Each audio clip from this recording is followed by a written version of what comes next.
안녕하세요. 저는 그로텍 ENC의 대표이사 방정수입니다. 이렇게 먼 길에 와주셔서 너무 감사하고요. 매번 저희가 세미나를 열지만 이번 세미나 같은 경우에는 모집 인원이 엄청났어요. 여러분들이 엄청난 경쟁률을 뚫고 오신 거거든요. 셰프님 인사하시죠. 안녕하세요. 이번에 8월 달에 비엔화주리 세미나를 진행하게 된 전승훈이라고 합니다. 소개를 먼저 간략히 드리면, 일단 저는 지금은 출장 클래스 위주로 다니고 있어요. 막 크루아상이나 뭐 비엔화주리류에서 조금 에러가 있거나 뭐 사업장에서 크루아상을 새로 하고 싶다 하시는 분들을 이제 제가 찾아뵈서 제품을 보여드리고 이제 방법이나 뭐 그런 식으로 이제 후 조치까지 이제 책임지는 그런 출장 클래스를 진행하고 있는 상태고요. 이번 연도 말에는 이제 몽프라고 저희 가게를 열심히 준비하고 있어요. 그래서 지금은 출장 클래스 다니면서 가게 준비하고 있는 상태에서 그로텍 ENC랑 어떻게 인연이 닿게 돼서 세미나까지 진행하게 됐어요. 오늘은 크루아상, 뺑오 쇼콜라, 헤이즐넛 리본, 캐러멜 스위스 이렇게 총 4종을 같이 이제 제품을 해볼 거예요. 그래서 저희가 이제 비엔화주리 세미나다 보니까 들어가기 전에 간략하게 비엔화주리가 이제 어떤 거를 비엔화주리라고 부르냐라는 거를 이제 좀 알고 가면 좋잖아요. 그래서 제가 간단하게 정리를 한번 했어요. 그냥 쉽게 생각해서 그냥 빵이랑 제과의 딱 그 중간 부분, 그러니까 물론 이스트를 넣어서 발효를 하기 때문에 빵의 요소를 지니지만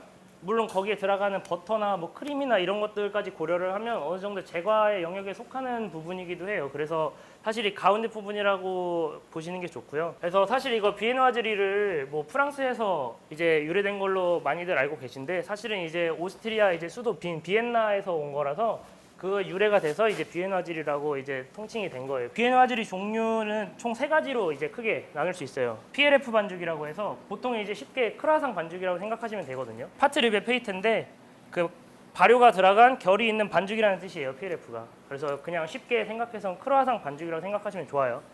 저희는 오늘은 이제 PLF만 다룰 거고요. 보통 이제 PF, 브리오슈 같은 경우는 PF는 쉽게 생각하시면 이제 저희가 흔히 아는 쇼숑오폼 그런 페이타주 같은 거 있잖아요. 갈레트 데루와 그런 거를 이제 발효를 시키지 않는, 여기 르방이 빠진 거거든요, 이게. 이제 브리오슈 같은 경우는 다들 워낙 잘 알고 계시니까 설명을 생략할게요.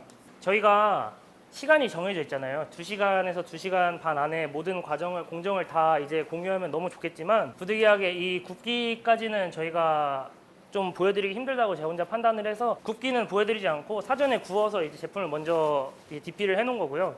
보통은 이제 2단계 믹싱을 하고 나서 1차 발효 끝나고 저희가 냉동을 시켜요, 반죽을. 왜냐면은 믹싱이 끝나고 이스트가 활성화되고 반죽 온도가 오른 상태에서 이제 냉각이 필요한 거예요. 냉각은 이제 마이너스 20도. 반죽 믹싱이 끝나고 그 반죽을 빠르게 얼려서 이스트가 이제 활동하지 못하게끔 만들어주는 작업을 제가 어제 해놓은 거고요. 오늘 할 거는 여기서부터 이제 여기까지 성형까지 하고, 이제 믹싱은 제가 어제 해놨다는 점만 참고해 주시면 될 것 같아요. 뜨아주라고 하는 거는 이제 밀고 접는 과정을 통칭하는 걸 말해요. 보통 이제 4절 3절이라고 하거나 뭐 3절 2번 이런 경우도 있고요. 그걸 이제 뜨아주라고 하고, 그 아베세는 이제 길게 펼치는 작업을 말해요. 재단 전에 이제 펼치는 행위를 아베세라고 이제 표현을 하고, 그래서 일단은 지금은 뜨아주 먼저 진행할게요. 오늘 같은 경우는 이즈니 버터를 사용을 했어요, 팜버터를. 근데 이게 또 팜버터마다 특징이 있어요. 예를 들면은 이즈니 같은 경우는 이 유지방 함량이 82% 버터예요. 보통 이제 흔히 크게 나누면 82%랑 84% 버터가 있어요.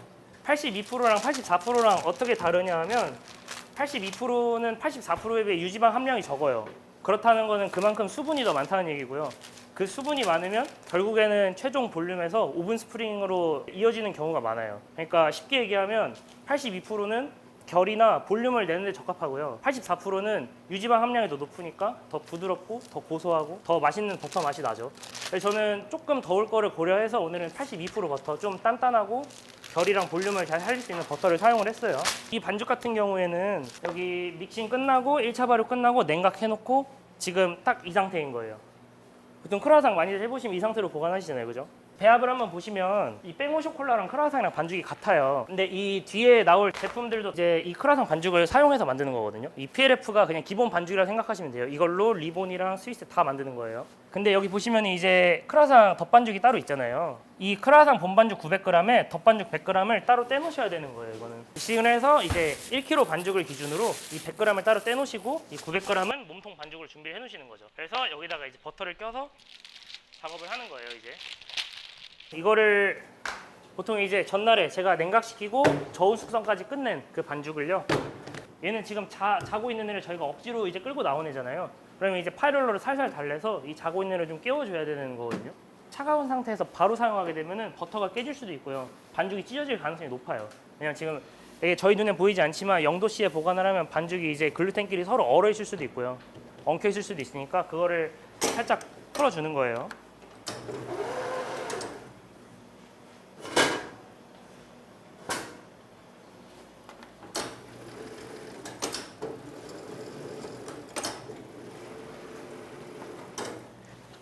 그래서 이런 식으로 좀 늘렸어요. 그래서 저는 애초에 버터를 필 때 보통은 이제 이 버터를 반죽의 절반 사이즈 정도로 피라고 말씀을 하시는데 저는 버터를 조금 더 길게 펴요. 왜냐면 이제 반죽을 다음날 늘릴 거를 생각을 해서 조금 더 길게 피는 편이에요, 저는. 82% 버터, 이제 이진이나 조금 더 단단한 버터들을 사용하실 때는 항상 이렇게 유연성을 확보를 해주신 다음에 사용하셔야 돼요. 반대로 84% 버터 같은 경우에는 냉장고에서 꺼냈을 때 바로 사용하셔도 무방하고요. 양쪽 옆에 커팅 할게요. 그리고 이제 파이롤러에 집어넣기 전에 보통은 이제 이런 밀대 같은 걸로 조금 더 얇게 펴주시는 게 좋아요. 이게 왜 그러냐면은 파이롤러는 어쨌든 이 두꺼운 반죽을 얇게 피기 위해서 마찰이 많잖아요. 마찰열이 많이 발생하는데 저희가 애초에 넣기 전에 얘를 얇게 만들어주면은 더 얇은 미리수에서 시작할 수 있어서 롤링 횟수를 줄일 수 있잖아요, 그죠? 그리고 이 작업은 버터랑 반죽이 중간에 붕 떠 있는 거를 접착시켜주는 과정이기도 해요. 제가 얇게 만들어놨기 때문에 한 25부터 시작을 할 거예요.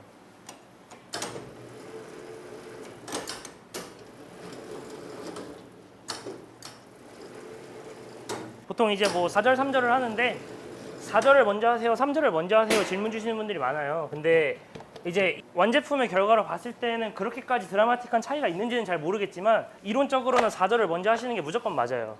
이게 저는 미리수를 4.5까지 밀었지만 그 파이롤러마다 미리수가 다 다르잖아요. 그렇기 때문에 처음에 가이드를 잡으실 때 4절 어느 정도 피냐 하시면은 이 세로폭이 한 4배 정도 길이까지 피시면 그게 4절 사이즈가 맞아요. 그리고 보통 이제 4절 접기 하시는 분들은 이런 식으로 접고 또 여기 절반 이렇게 접으시는 이렇게 하시는 분들 많으시죠, 그죠? 근데 저는 결이 조금 더 예뻤으면 좋겠어서 이쪽 부분을 반을 접고요. 또 반을 접어요, 이렇게. 이게 조금 번거롭지만 어떤 결과를 초래하냐면 제가 지금 여기서 만약에 이렇게 하면 4절이 끝난 거잖아요, 그죠? 그렇게 되면은 이 가운데 부분에는 예쁜 결만 있을 수밖에 없어요. 그래서 이런 식으로 하면 4절이 끝난 거고요. 이 칼집 관련해서도 좀 설명드리고 싶은 게 있는데 이 칼집을 그냥 뭐 그렇게 배워서 낸다라고 하시는 분들이 계신데 이것도 이유를 알고 내시면은 제품 만드실 때 정말 도움이 많이 돼요. 이제 여기 보시면은 리본 같은 경우 있잖아요. 크라상이랑 리본이랑 차이점은 얘는 힘을 빼줘야 되는 애예요. 왜냐면 제가 이제 최종 성형할 때 반죽에 무리를 많이 주기 때문에 그래서 리본은 힘을 빼줘야 되는 애고 크라상은 힘을 살려야 되는 애예요. 그래야 이렇게 장력이 작용해서 크라상이 위로 볼륨이 날 수 있는 거거든요. 그래서 이 칼집 같은 경우에는 보통 힘을 빼야 된다 하실 때는 칼집을 그냥 깊게 넣어서 그냥 반죽 완전히 끊어버려요, 저는. 근데 크라상 같은 경우에는 이렇게 살짝 포만 떠요. 이 포를 뜨는 이유는 뭐냐면 이게 끝에는 지금 반죽만 있잖아요, 이렇게 막혀 있는 게. 그래서 제가 이렇게 살짝 포를 뜨면 버터가 살짝 보이거든요. 이렇게 밀렸을 때 버터가 끝까지 가게 하기 위함이고 리본같이 스트레스를 많이 주는 상태에서의 작업은 칼집을 그냥 깊게 넣어서 따버려요. 그러니까 리본 같은 경우도 조금 더 예쁘게 하고 싶으시다 하면 또 한번 깊게 내보세요. 이게 한번 확실히 확연한 차이가 있어요. 그리고 이건 크라상이니까 칼집을 깊게 넣진 않아요. 4절 끝났고 나머지 3절 할게요.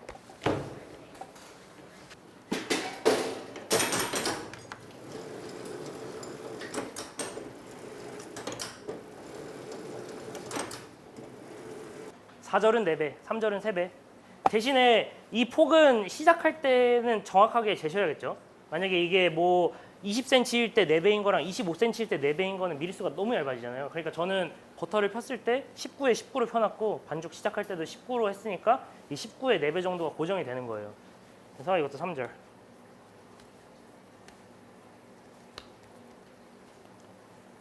이런 식으로. 됐나요? 여기까지. 진짜 살짝 밀어서 이 반죽이랑 버터랑 잘 접착할 수 있게끔 이 빈틈을 없애는 거예요. 그냥 공기를 빼준다고 생각하시면 되거든요. 이런 식으로 보관을 하셨을 때는 어쨌든 이 결합된 상태로 휴지를 주면은 그 상태 그대로 이제 끝까지 가게 되니까 어쨌든 저희가 뭐 결이나 볼륨을 더 낼 수 있는 데는 확실히 도움이 돼요. 이제 뜨아주가 끝났어요, 여기까지. 그러면은 여기서는 처음에는 냉각이 들어가고요. 그 다음에는 휴지가 들어가요.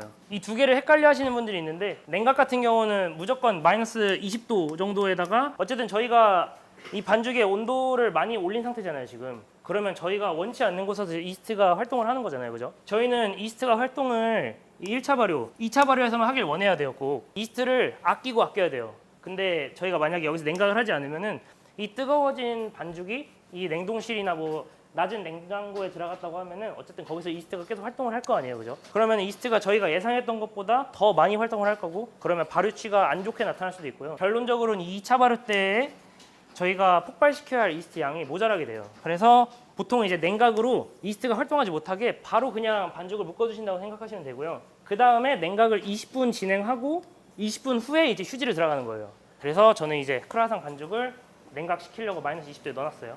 여기 뜨아주 한 게 지금 한 두께가 2.5cm. 그럼 예를 들어 뭐 한 25mm라고 얘기를 해볼게요. 지금 제가 4절, 3절 접어놓은 두께가 2.5cm예요, 그죠? 근데 저희가 이 아베스 최종으로 길게 펴실 때 미리수는 저희가 원하는 건 4mm예요. 근데 이 25mm에서 4mm까지 한 번에 가는 거는 사실 불가능에 가까워요. 왜냐면은 너무 많은 힘을 받고요, 일단. 그리고 저희가 재단하는 와중에도 버터가 녹을 수도 있고 그렇기 때문에 저희는 어떻게 할 거냐면 이 중간에 3mm 쉬어주는 거예요, 여기서. 5mm까지 밀어놓고 얘를 쉬게끔 한 다음에 이제 다시 아베스 하기 전에 다시 꺼내는 거죠. 그 다음에 이 5mm에서 4mm까지 밀었을 때는 저희가 이미 수축을 다 잡아놓은 상태니까 저희가 원하는 재단 사이즈 그대로 확보를 할 수가 있는 거죠. 재료를 한번 설명을 드리면 너무 기본적인 배합인데 저는 T45는 지라도 T45를 사용을 했어요. 보통은 이제 여기다가 좀 힘이 강한 밀가루를 살짝 블렌딩해서 쓰기도 해요. 보통은 이제 뭐 T45 80에 뭐 강력 20 이런 식으로 섞으면은 T45로 맛을 좀 잡고 강력으로는 볼륨을 좀 책임져 줄 수 있는 그런 세팅이고요. 이거는 뭐 설탕은 이제 안에 뭐 당이나 촉촉함 이제 그런 거를 좀 담당을 해주는 거라고 보시면 되고 저는 보면 소금을 조금 많이 넣어요. 이거는 구웠을 때 약간 좀 소금빵이 맛있는 이유가 짭짤해서지 않을까라고 그런 생각에서 시작이 된 거고 조금 더 넣는다고 해서 그렇게 막 너무 짠데 라는 맛은 느껴지지 않아서 그냥 소금을 이대로 고정을 했고 저는 탈지분유를 이제 계란 대신 사용을 하는데 탈지분유는 나중에 이제 저는 컨벡션에 굽는데 컨벡션에 구웠을 때 단점은 이제 금방 건조해진다라는 거기 때문에 탈지분유를 좀 넣게 되면은 그 촉촉함을 조금 유지해주는 역할을 해요. 그리고 볼륨이나 이제 식감에도 좀 영향을 끼치고요. 탈지분유가. 저는 조금 특이한 게 이제 몰트를 넣는데 저는 T45 단독으로 100%를 사용을 하잖아요. 그렇기 때문에 이제 얘는 껍질이 많이 깎인 상태이기 때문에 곡물 향이 조금 부족할 수 있어요. 근데 만약에 이 부족한 곡물 향을 그냥 설탕이나 꿀로만 대체하게 된다면은 제가 생각했을 때는 저는 다채로운 단맛을 원하는데 이 설탕이랑 꿀만 넣으면 너무 달기만 한 크루아상이 될까봐 조금 복합적인 단맛을 내고 싶어서 이 몰트 엑기스를 넣기 시작한 거예요. 그리고 이제 뭐 꿀은 아시다시피 촉촉하고 조금 더 부드럽게 드실 수 있는 겉은 바삭한데 속은 촉촉하게끔 하고 싶어서 이제 꿀을 넣은 거고 이 믹싱할 때 넣는 버터는 그 반죽의 맛이나 그런 거에는 지대한 영향을 끼치진 않아요. 그래서 막 나는 버터 맛이 더 많이 났으면 좋겠는데 하시는 분들은 이 버터를 늘리실 게 아니라 한 버터를 늘리시는 게 맞고요. 이상으로 넣게 되면은 오히려 믹싱할 때 조금 역효과가 나더라고요. 믹싱이 좀 오래 걸리기도 하고. 그래서 이제 반죽을 돌릴게요. 제가 이제 윌파를 여기서 처음 써봤거든요.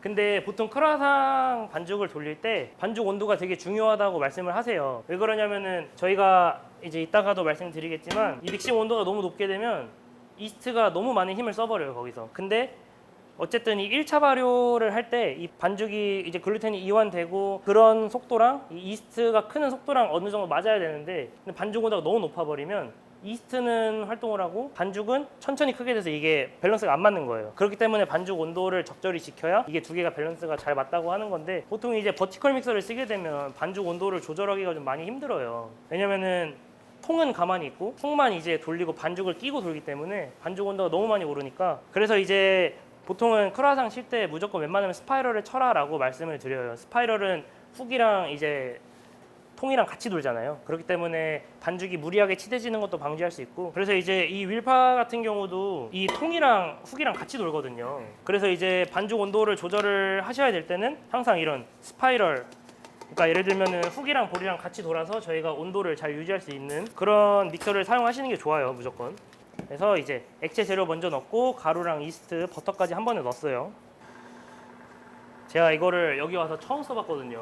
근데 보통은 이제 저희가 테스트를 하거나 뭐 어떤 작업을 할 때 뭐 500g이나 이렇게 돌려서 반죽 한 덩이만 원하는 경우도 많잖아요, 그죠? 테스트를 하실 때 500g에서 뭐 밀가루 한 1.5kg, 2kg 정도 이 정도로 작업을 하고 싶으실 텐데 밀파 같은 경우는 밀가루가 2kg까지 한 번에 돌아가거든요. 500g도 충분히 돌아가요. 이게 볼이랑 훅이랑 같이 돌기 때문에 반죽을 가운데로 모아줘서, 그래서 만약에 테스트가 필요하시다 할 때는 사실 가격도 그렇게 비싸지가 않아서 꼭 한번 염두 한번 해보세요. 진짜 좋아요.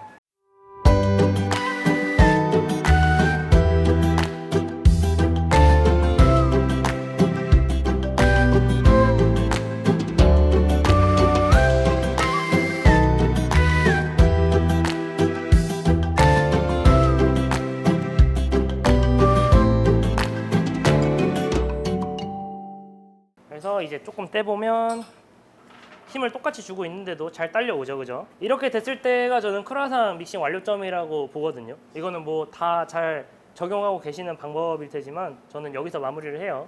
그래서 이 상태로 이제 분할을 하고 둥글리기까지 해볼게요, 지금. 이제 믹싱이 다 끝난 반죽을 가운데로 모아요, 이렇게 직사각형으로 만들었죠, 그죠? 그래서 이거를 이제 길게 빼서 3절로 접어주는 거예요. 3절로 무한정 접는 게 아니라 얘가 더 이상 하면 찢어질 것 같은데 하기 전까지는 3절로. 그래서 지금 이제 두 번 3절 접었잖아요, 그죠? 그러면 얘가 지금 엄청 단단해요, 지금 이 상태에서. 여기서 이제 더 무리하게 하면 겉에가 찢어지잖아요, 그죠? 그렇기 때문에 여기서 이렇게 찝어서 살살 둥글려가지고 이런 식으로. 그러면 이제 엄청 탱탱하잖아요, 그죠? 이 1차 발효를 하는 동안에 이스트는 이스트대로 이제 발효가 되고 가스가 생성이 되고 세포 분열을 하잖아요, 그죠? 예를 들어 저는 1차 발효를 40분에서 1시간 정도 봐요. 근데 그 1시간 동안에 얘를 만약에 느슨하게 둥글려 놓으면은 이스트는 활동을 해서 가스는 차오르죠. 근데 얘가 만약에 느슨해버리면 이렇게 축 처지잖아요. 그러면 저는 중간에 한번 다시 접어줄 수밖에 없는 거예요. 대신에 얘를 이렇게 단단하게 둥글려서 구조력을 확보를 해주시면은 저희는 펀치를 줄 필요가 없는 거잖아요. 1시간이 지나도 안에 가스는 많이 차 있는데 이 반죽의 탄력은 그대로 유지가 돼요. 그렇기 때문에 저는 펀치를 주지 않고 이 방법을 사용을 하고 있는 거예요. 여기다가 아까 이제 크루아상이랑 뺑오쇼콜라에는 덧반죽이 하나 붙잖아요, 그죠? 얇게 펴서 이 위에다가 이제 붙여서 작업을 할게요. 이렇게 그냥 1mm까지 미시면 이거를 이제 분무기 칠해서 위에다 붙이실 건데, 간혹 이 덧반죽 같은 경우를 이렇게 접혀져 있는 면, 그러니까 이렇게 돼 있는 데다가 붙이는 게 좋냐, 아니면은 뭐 이 뒷면에다 붙이는 게 좋냐라고 많이 질문들 주시는데 무조건 이쪽이 맞아요. 그러니까 이 3절로 끝났을 때 꼬다리가 여기 있잖아요. 그게 아니라 이쪽 깨끗한 면. 저 크루아상 같은 경우에는 8에 38까지 민 거예요. 근데 저게 숙련이 좀 덜 되신 분들은 이게 길면 길수록 성형이 어려워요. 그래서 저는 만약에 뭐 수업을 가거나 하면은 얘를 뭐 한 35cm까지는 줄이긴 해요. 그리고 이제 제가 원하는 거는 아까 4mm까지 민다고 말씀드렸는데 4mm까지 한 번에 가게 되면 반죽이 너무 무리를 한 거라서 이제 그 바로 윗단계 한 5mm까지만 밀어주는 거예요, 일단 여기서. 그래서 이걸로 있다가 절반은 크루아상, 절반은 뺑오쇼콜라 같이 할 거예요. 이 부분 있죠? 이 끝부분, 여기 어딘지 아시겠죠? 이 꼬다리 끝에 말려있는 부분, 그 부분이 발효가 되면은 앞으로 뽕 하고 튀어나와요. 그때 이제 어느 정도 안에 가스가 많이 찼다는 거니까 그때까지는 잘 보셔야 되는 게 맞고요. 아, 난 잘 모르겠어 하시는 분들은 그냥 하나 버린다 생각하고 이렇게 한번 눌러보세요. 눌러보면은 이제 힘이 너무 많이 빠져 있으면은 푹 주저앉을 거고, 가스가 어느 정도 차 있다 이렇게 했는데 너무 단단해요. 그러면 아직 안에 이제 힘이 너무 많은 거고 가스가 너무 많은 거니까 차 발효가 좀 부족한 거잖아요, 그죠? 그래서 항상 뭐 하나 버린다고 생각하고 감 잡으실 때까지는 이렇게 눌러서 확인해 보시는 게 가장 좋고요. 그래서 이제 절반은 뺑오쇼콜라, 저는 이제 성형만 하고 마무리 할 거예요.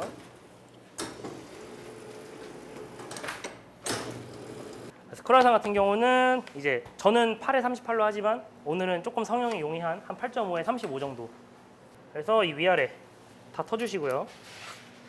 지금 이 상태에 재단하고 나서는 덧반죽이 어디 있는지 확인하는 게 불가능해요. 왜냐면은 이렇게 육안으로 봤을 땐 차이가 없으니까. 그래서 저는 안에 깔리게 하려고 덧반죽을 항상 바닥에 놔요. 덧반죽을 바닥에 놓고 그 상태로 휴지 주고 그 상태로 꺼내와서 그 상태로 최종으로 밀고 그 상태로 재단해서 그 상태로 성형하는 거죠. 그럼 헷갈릴 일 없죠, 그죠?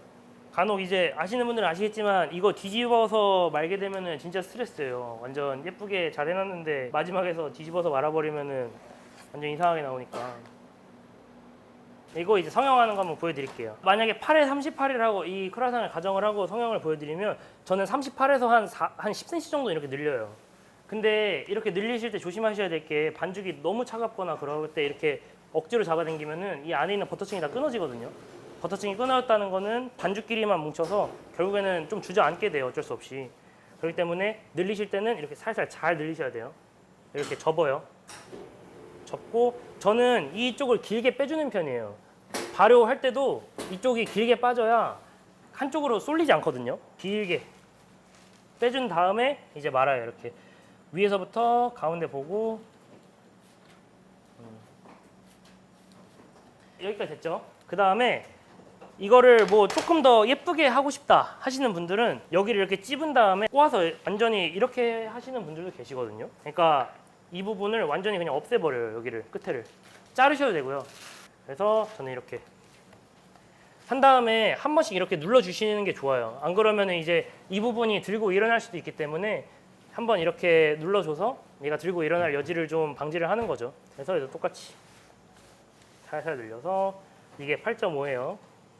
하고 접어서 좀 길게 빼야 이제 고정이 잘 돼요. 발효실에서 가운데로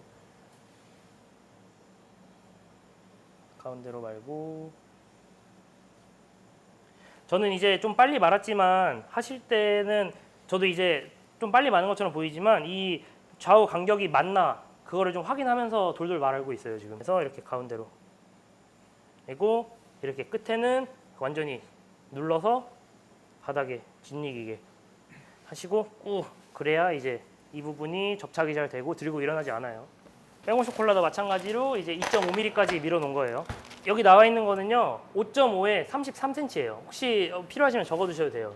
근데 제가 수업을 다니고 할 때 이게 아까 말씀드렸다시피 길면 길수록 성형이 어려워요. 저는 한 6에 한 31 정도? 그 정도로 성형을 해요. 근데 이제 제가 선호하는 사이즈는 5.5에 33. 저게 가장 예뻤어요, 저는. 뺑오 쇼콜라가 완전 원형이었으면 좋겠다 하시는 분들은 이 끝에 있죠. 여기 끝부분. 그죠? 그러니까 이 끝부분. 여기를 이렇게 칼로 살짝 포를 떠주시면 좋아요. 제가 여기를 이렇게 대각선을 비스듬히 잘랐거든요. 이렇게 하면 좋은 게 이 부분에 반죽에 힘을 죽여서 그리고 일단 성형 한번 먼저 보여드릴게요. 여기를 이제 바통 초코 스틱 이 하나 정도 들어갈 크기만큼을 살짝 접어요. 여기 접었죠, 그죠? 그리고 이제 바통을 하나 올려요. 한번 접고 여기다 또 하나 더 올려요. 여기까지 됐나요? 그리고 이제 돌돌 말고 이 항상 뺑오 쇼콜라를 조금 저렇게 완전 구형으로 좀 반듯하게 만들고 싶다 하시는 분들은 너무 빨리 하려고 하지 마시고 이 양옆에 기준선을 조금 따라서 천천히 한번 말아보세요. 그럼 제가 아까 여기 방금 이렇게 칼 반쪽 포 뜬 거 아시죠? 여기도 이제 이렇게 엄지로 눌러서 완전 죽여주는 거예요. 그렇게 되면은 이 부분은 이 무게에 짓눌려서 힘을 쓰고 싶어도 못 쓰는 상태잖아요 지금, 그죠? 그러니까 여기서 이제 돌돌 말아서 여기까지 왔죠? 그러면은 여기가 이제 가운데, 그죠? 지금 딱 가운데잖아요, 그죠? 이 상태에서 얘를 꾹 고정시켜 주는 거예요. 이렇게. 그러면은 얘는 이제 들고 일어나고 싶어도 이 무게에 짓눌려서 들고 일어날 수가 없는 거예요. 그렇기 때문에 이렇게 완전 동그란 구형이 되는 거고요.